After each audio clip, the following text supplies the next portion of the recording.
Hey guys, Tasha, MAMABEAR prepping. So welcome back to the channel where we talk about everything that has to do with emergency preparedness.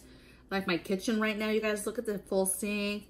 Got my dirty dishes back there. I just want to show you guys I'm a real chick. Just got done making some bangin' cod for dinner. It was delicious. But I want to bring you guys this video for tomorrow, and it's basically having to do with emergency preparedness for the workplace, okay? Now, when I talk about when I talk about this topic, I'm really talking about being prepared within your workplace if certain things were to happen. That's it. Very, very simple. What would you do if certain scenarios happened while you were at work? Now, a lot of this is just like what you would do for your normal, emergency plans, right? What's the plan if said thing happens? Are you leaving? Are you going, or staying? And then what do you have to survive? Okay.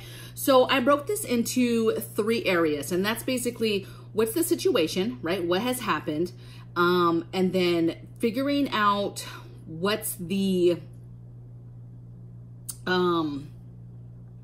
barriers to surviving, right? What is it that you have to get through? And then the last thing is just survival of what you can do to prepare now for said events. Okay, so let's talk scenarios. So basically you're just walking through an emergency plan for work, and you're figuring out right now, okay, what could happen at work? Okay, this could be something as simple as an active shooter. This could be something as far as a natural disaster. So same natural disasters that you prepare for at your home, for where you live, same thing, but for the workplace. So like, hey, earthquake, if that happened at work right now, what's my plan? What would I do? Okay. Active shooter, natural disasters, and then bigger things, right, that take us offline. So stuff like EMP or CME or something big happens, and it's like, oh shit, something big has happened. What do you do? Okay, because you're at work. Now, to me, the most important thing is having a plan of what you're going to do, and then having the survival stuff that you need in your, let's say, your office or your workplace. And a lot of people don't have, they're like, I don't have no office, right? I work on an industrial line, or I work outside, or whatever the case may be. Now, most places, though, you guys will still have some sort of locker, right? Some kind of work locker, workspace. But let's just say you don't. Let's just say you work somewhere you do not have an office, you don't have a locker, you don't have any space of your own. This could be your car. Now, again, I suppose that somebody could hit me up in the comments and say, look, I work somewhere, I don't have any space of my own, there's no work lockers, I don't have a car, I walk to work. Okay, well, if that's the case, then okay, the survival part of having certain stuff there with you may not work, okay? But at a minimum, if you are walking to work, if it's me, I'm at least having some sort of get-home bag that I'm taking to work every day. Something that has my EDC, my everyday carry, and stuff that I would need in order to walk home, okay? And if it's not that far, okay, great. You're not that far from work, from your home, so you just walk home. But I want you to just try not to be thinking about the negatives about, oh, I don't have this, I don't have that, but use that to figure out what your game plan would be for the situation that you're in, okay? If you have an office, okay, get a little bag full of some snacks, right? Just some basic snacks, some granola bars, some crackers, some basic stuff. Maybe make some MREs like we did the other day and take a couple of those and have a couple of those that have a variety of stuff in them, and just stick them in your drawer at work. Stick them in your locker at work if you have a little locker. Even if you have just a tiny little locker, you guys, that's assigned to you, stick a couple MREs either up on the shelf or inside of it and just leave them there, okay? Leave a few bottles of water, okay? I'm not saying bring a case of water, but if you've got space like that, you've got a whole desk, yeah, bring a case of water, throw it under the desk. But if you don't have a desk, you just have, this little locker, get some water in there and get some snacks, food, something like that, okay? This is just for survival in case you get stuck there from an earthquake, or somehow you're trapped in the building, or you're supposed to shelter in place because there's an active shooter and it's lasting way longer than expected, okay? You just want to be prepared that you have things there. You have a basic medical kit. You have a basic flashlight, okay? You just have the basics. I'm not saying build some crazy emergency bag for work, but you should be having your, you know, everyday carry slash get home bag anyway, either on you because you walk or in your car possibly because you drive to work. For us, we have an extensive car kit, and then we have bags to get home in case we have to leave the car. And then EDC. My EDC, I'm kind of weary about EDCs, you guys, because women have been carrying EDC since the end of time. It's called a purse or a bag. I mean, we've been doing that since the end of time. I guess I never, even as a prepper, viewed that as an EDC, but it absolutely is, you guys. So you would have that at a minimum anyway, okay?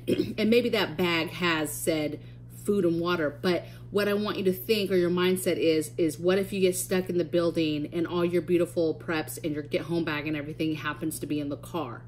And then you don't have that stuff maybe wherever you're, you know, hidden because you're, you know, hunkering down because of because of an active shooter, or there's some sort of storm or natural disaster that brings the building down around you. And so just figuring that out. And then you're just building an emergency plan. It's just like you would at home. What's the situation? Will you bug out or bug in? Is it a situation that you can leave, meaning, hey, something happened, you're able to get in your car and leave? Maybe you can't use your car, but you're able to drive home. That's fine, but figure out what you're gonna do, and then figure out what you would do if you got stuck in the building somehow, okay? We work on a military base, and I am fearful. I always get worried about what if something happens and we get trapped on the base? Like, they won't let us leave, right?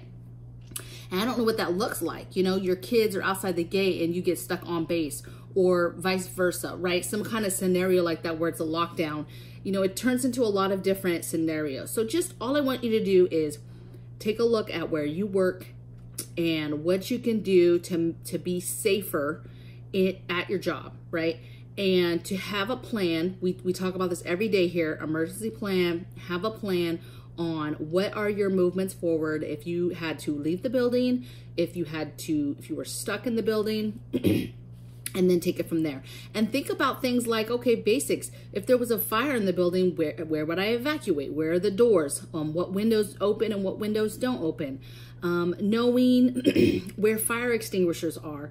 Knowing where, let's see, what else? I wrote some stuff down. Oh, just knowing about your surroundings. You know, there's, you know, if you live in a, but if you work in a sky high building, you know, there's a lot of extra things that you should be paying attention to. If you have to park in some kind of parking structure, maybe rethink that and not park in the structure if you have the option to be able to park on the street or park in a parking lot. You know, just think those things through, how you would get out of a situation if you had to get out of it, okay? And what exactly would you need in your go bag specifically to get you home? Again, it goes back to the video we did the other day of how long would it take you to walk home and what would you need in that get home bag to get you home, okay? Let me just go through you guys because I just want to make sure that I hit everything. I think I did. Again, you're going to build your go bag or your get home bag off of the scenarios that you think that you might have to deal with, but just get you a little something at work, okay? Get you a few little preps at work that will make you feel good and make you feel secure should you get stuck there. And you can't leave. You've got to stay there. So you need to have some sort of little food or snacks, water, small med kit, maybe a flashlight, maybe a Gerber, right? A lot of this stuff would be naturally part of a everyday carry or a go bag. Those are kind of normal things that you would have in those things. And then if you haven't done your car kit, think about your car kit or your car as an extended, you know, an extension of that, okay? There's a good chance that you could be somewhere, you're kind of at work, but you're not really in the building when something happens, okay? And so now your car is what you need, you know? You know, how would you get in your car if all of a sudden something happens, building gets locked down, your keys are inside, and now it's like, now what do? You know, you can't, everything's locked down around you, you can't get in your car. So just kind of think that through, and maybe there's a game plan there of somewhere else you could keep a key, or you keep an extra key in your friend's car as well, or I don't know, okay? What I just know is it's important to think about all the things that could happen and just try to be ahead of them, and that's all we do on this channel is just trying to get ahead of stuff that could happen and being prepared for it. So I would love to hear in the comments below what you think about this video, of course, like always, and all your thoughts and opinions about, hey, have you prepped for stuff happening at work, at the workplace? And if you don't work, that's fine, but maybe there's a place that you go to a lot, okay? And you could definitely think about that place and what you would do if something happened, okay? Maybe you are a gym rat. You go to the gym every single day. Or maybe there's a VFW. Maybe there's a, I don't know, soup kitchen. There's something that you do all the time. Let's talk about this. Maybe it's church, okay? Maybe you talk to your church or you have a close relationship and you guys are able to, as a community there at the church, have some stuff, have some food, have some water on hand in case something happened at the church and you guys had to lock down, okay? So it's not necessarily just workplace. So don't just close this video like, oh, I don't even work. I don't even go nowhere. You go places. So all I'm asking you is just to think about the places you go and how you would fortify those places in regards to being prepared if some situation happened. Active shooter, natural disasters that happen there and not at your home, and what you would do. That's it. All right? So I will see you guys tomorrow. Have a blessed evening.